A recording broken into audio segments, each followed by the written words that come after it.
I'd like to welcome each and every individual to Voices of Integrity podcast for Action Vision Team Coaching. Let's dive right in.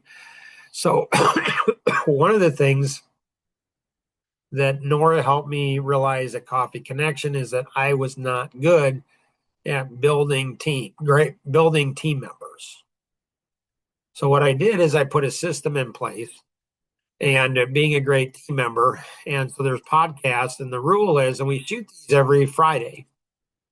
So every Friday at I think it's 6 o'clock, we shoot these, and there's an introduction, and then there's claim unclaimed territory, and then there's internalization, and then there's just the integrity of the system, and then there's natural laws and white papers, and then there's drive and discipline, and then there's kindness isn't weakness, and then there's caring and customers, and then the 10-minute habit. And what's really cool about the Life GPS podcast series is you can actually go ahead and track how well everybody's doing in listening and sharing reflections.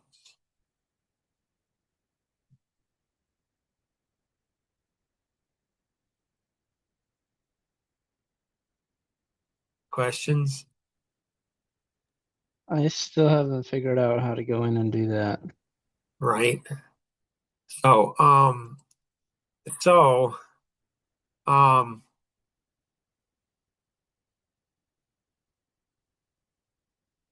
so in sharing reflections, these things, this is better than what I thought it would be.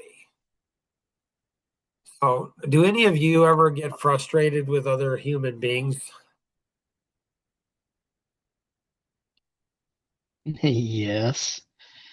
Do you guys think you get more frustrated with human beings, or do you think I do? I'm guessing you probably do. Nice, nice. I might. So what I do is I have a system for that now. Anytime I get really ticked, I go in and I struggle as a team member. Right now, there's 9 lessons here on being a great team member. There's 7 lessons right here on I struggle, as a team member. So anytime somebody's on the team, anybody connected to me, if they mess up, they don't do what they should do, whatever, they're supposed to go in here, self-discipline themselves and go through one of these. And these are the coolest things, this is the coolest things in the world to go in and, look at the reflections. So this is my wife, she's always like a go-getter. She and Nora, both of them together, they have 100%. So you can see where people are at in going through this. And then you go ahead and you can chat on the reflection. So when somebody shares something, and so with team members, one of the hardest parts is when you're like you got to do a reflection. Like when you hear John's, podcast on, his vision, you need to share, well, what does that mean to you? And then somebody needs to go in and review that. When John shares about goal setting or obstacles, somebody needs to review over, are people really paying attention? Are people really getting it? So, anyways, there's some really cool stuff going on here. Some really cool stuff going on here. And so we need to go ahead and continue to move that forward with you guys.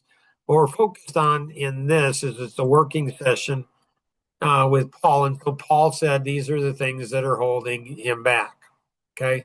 So let's dive into number one. So here's, one of the things is me, blindness, blindness to my own faults. And so tell us more about that, Paul. What does that mean?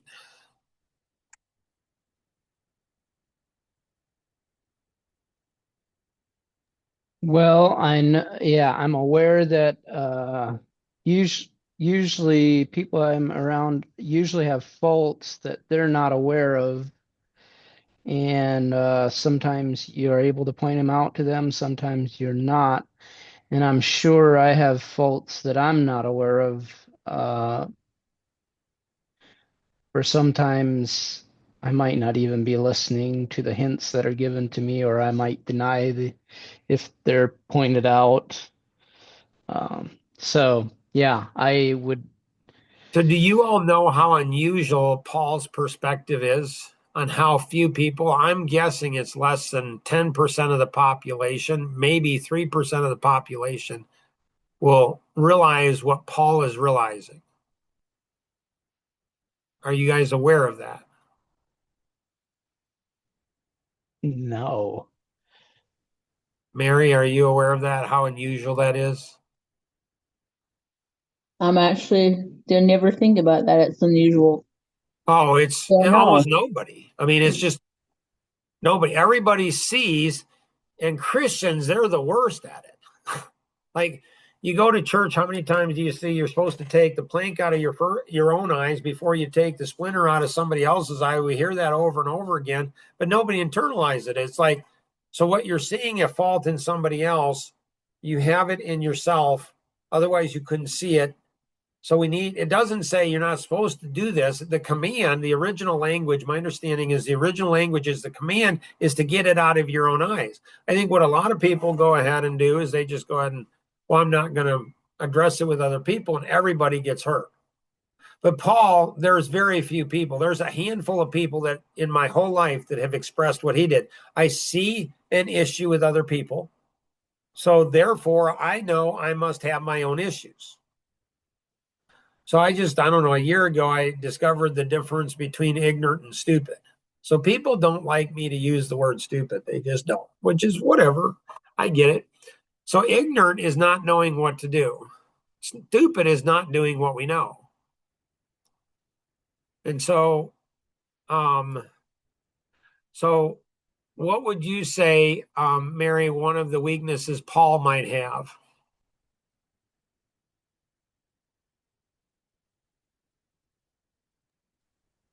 Mm.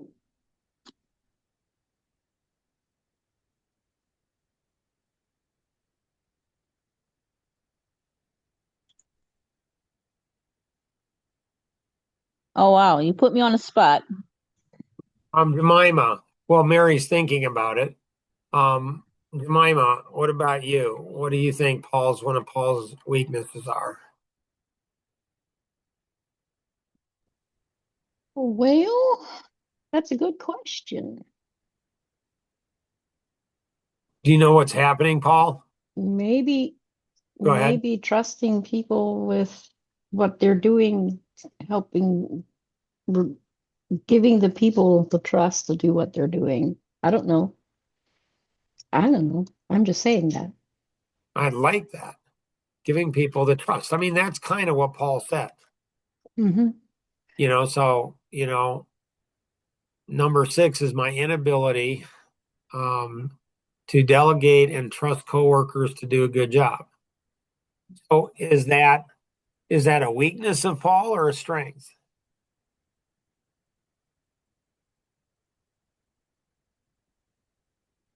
Well, good question. I mean, if the coworkers aren't trustworthy, that's a good thing. Like if you trust your child to go ahead and walk across the street without getting hit by a car, you trusting your child to do that, is that a good or bad thing?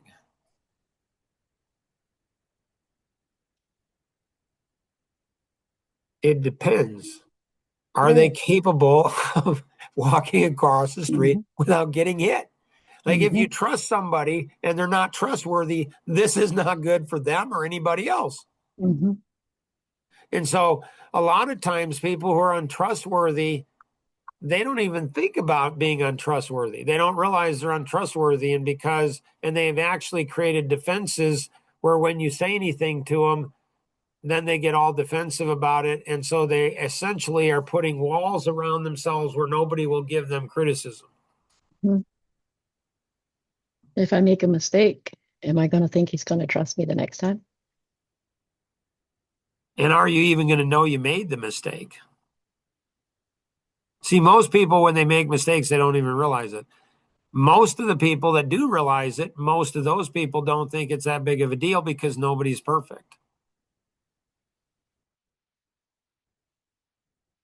And so the whole Well, I culture that need we to know have, it. I need to know it if I make a mistake right? so I can do different.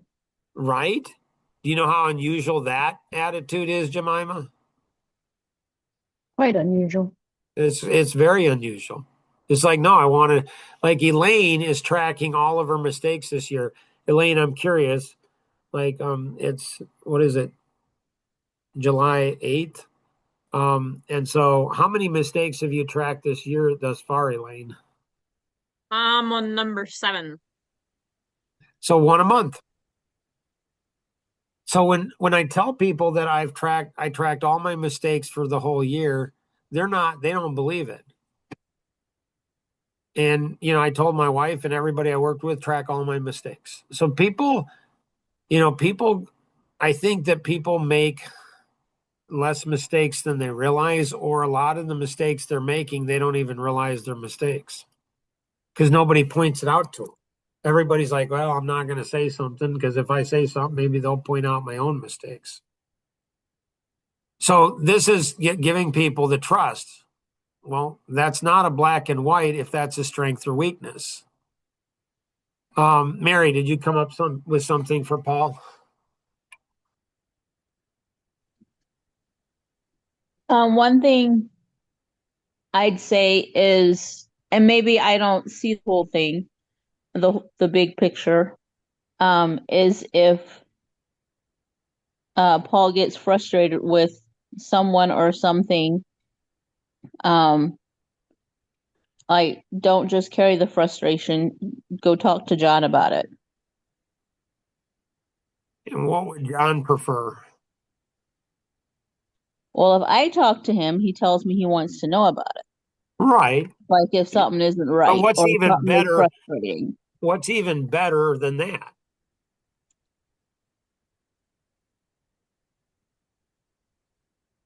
I mean, like if two of your children aren't getting along, if there's, do you want to go ahead and them to come to you and have you help them out with it?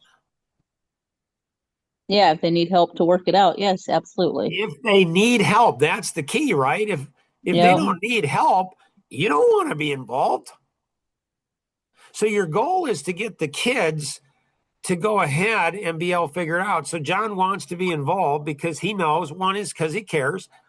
Two is he wants to be involved because he knows if it doesn't get resolved, it's going to get worse. It will just get worse. It's like a leaky pipe. It doesn't fix itself. Right. But what's even better than that is if Paul has the confidence in himself and other people that he can go ahead and resolve the issue without John. Like that's the ideal dream thing because John's got a bunch of stuff on his plate, but he'd rather get involved sooner rather than later because later there's just a bigger mess. Elaine, what would you say Paul's, weaknesses might be? I think he already covered it with the last one that he's got on there. Um, Something about not delegating. Okay. Gotcha. I used to think, Paul's weakness is he struggled with taking ownership and coming up with reasons. It seemed like there was a switch that flipped. I mean, it just seemed like one day he came up with a lot of reasons why things didn't get done. And the next day, all of a sudden, he's taking ownership of everything. I'm like, whoa, dang, what just happened there? And I like the new Paul a lot. I mean, it's like, because he's going to go places, wherever he go, whatever he does, he's going to be able to solve problems because he's taking ownership, but he needs help on that. He needs help from everybody around him. And so now I would say, Mark would say, maybe not being direct and honest enough with people. Now, if Paul goes ahead, what would be Paul's response to that? So that's this is my comment, my observation. What would be Paul's comment to that? Probably he's going to say, True. It hasn't worked in the past, Mark. I've tried to be direct and it doesn't work. Then he might say, so Mark, do you know how to do this? I'd be, no, I don't. I just do not know how to do it myself. So the drivers, they have issues. The driver personality has a lot of issues. I mean, a lot of issues where they see stuff and it seems like nobody else sees it, and they don't have confidence often that they have the ability to address issues. The other three personalities, they either don't see the issues or they wait for the driver to go ahead and address the issue, get beat up. And so how does Paul, all of these things, like what are the first steps that Paul does to, help improve this area?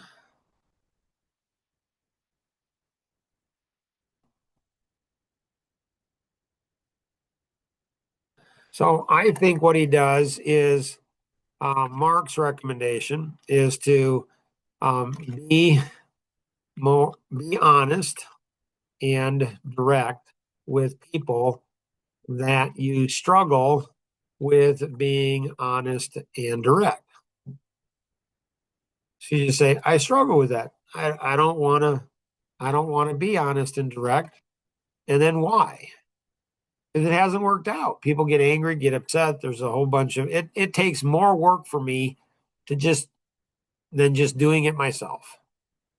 So he needs to tell them and be vulnerable and say, hey, I'm working on this. He can throw me under the bus. Hey, Mark is coaching me to be more honest, so I don't really want to do it. You have any issues with me being honest? Go talk to Mark. And I'm fine with that. It's good. So he needs to lay himself out there and say, hey, I'm struggling with this. I'm trying to go ahead and get better at this. So I'm going to be more honest. I apologize up front. If I'm too honest, talk to Mark. I mean, seriously, I'm totally serious. And then do it. And a lot of times people are going to come back and be what? They're not going to respond well to Paul. And if he's taking ownership of the stuff, he's going to think it's because of him. The truth, though, often is, no, that person doesn't take input from anybody. They just don't. So the issue is in Paul and how he presents it. So typically the people who go ahead and are honest and direct with people, everybody goes after that person. Well, Mark, well, Paul, well, Nora, well, Elaine, well, Mary, well, Jemima. If you guys would have used a different tone. Nope, I tried different tone. It doesn't work. Like, it just doesn't work. Like when I said to Alvin Miller, I said, yeah, one of the things I realized is that, I'm not good at building team members. He's like, how do you know that? I'm like, well, it's pretty clear. He says, maybe you just don't have good team members. I'm like, I'll pass that along to the team members. I mean, the truth is, yes, I have to be a leader, but the truth is people have to be good team members. I can't be any better of a leader than they are a team member. And then Paul comes back and says, I tried this and it worked or it didn't work. Paul, question, thoughts? I've often found that people don't care as much whether you're honest or not with them. They care more how you make them feel. Right?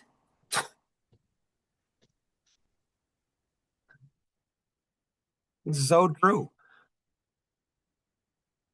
And again, I'm a little spicy today, right? You guys think I'm spicy? Wait until the 3:00. The 3:00 is normally the white male over 50. Today it's the Christian white male over 50. And of both genders, of the male and female, I have more issues with men than I do women, by and large. With men, I have more issues with the Christian white male over 50 than I do any other group of men. Because it seems to me they're weak, they're sloppy, they're entitled, they're self-righteous, they don't take ownership of stuff. And you know what? If they're young, I kind of expect that. Okay, I guess that comes with age. But if you're a Christian white male over 50 and you don't realize you're not that smart, you're not the center of the universe, you know, you're not that righteous, you're not a lot of things that if you haven't realized that by the time you're 50, you know what? I don't know if I've got a lot of patience for you. So that's the challenge, Paul, is how much of it's you and how much of it is other people. And that's where if you build a culture within a company to where it's just being honest. And we're going to try to do it in as good a way as possible. But even AI went ahead. I was working with them on working with Claude on the communication. And even AI, a couple $1 trillion, it blames the person who's talking, not the person who's listening. I pointed it out. I said, you blamed the person who's communicating. What if the person who's receiving it isn't listening? Well, yeah, that's a good point, Mark. You're right. You caught me. I'm wrong. So, Paul, anything else you have, sir? No, not right now. No. Jemima, anything you got? No, I don't think so. Mary, anything you got? Nope. Elaine or Nora, anything else either of you have? Nope. I would say, Paul, just keep going. Don't give up. Yep. Thank you. Yep. Nora, did you have something?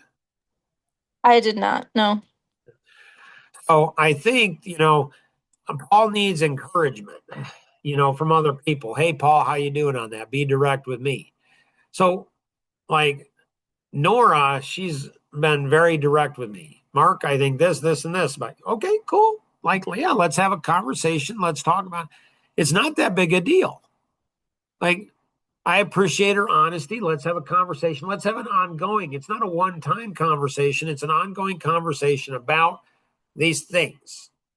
And so the white male over 50 call, there's going to be 3 things that she brought up. Hopefully she remembers the third. I can't believe I forgot. There were 2 of the 3 that I remembered that she brought up. I'm like, those are good points. Like, let's have an honest conversation about those things. So if you go ahead and encourage people to share whatever they're thinking, so, somebody's seeing something, it's a beautiful gift for everybody to go ahead and share, no matter what that is. So if you have any questions on anything we covered today, connect with the individual who invited you to participate. Great work, Paul. Appreciate you being the guinea pig on this, the test person on this. Hopefully this is beneficial to everybody else on the team too. Thanks, everybody. Have a blessed day.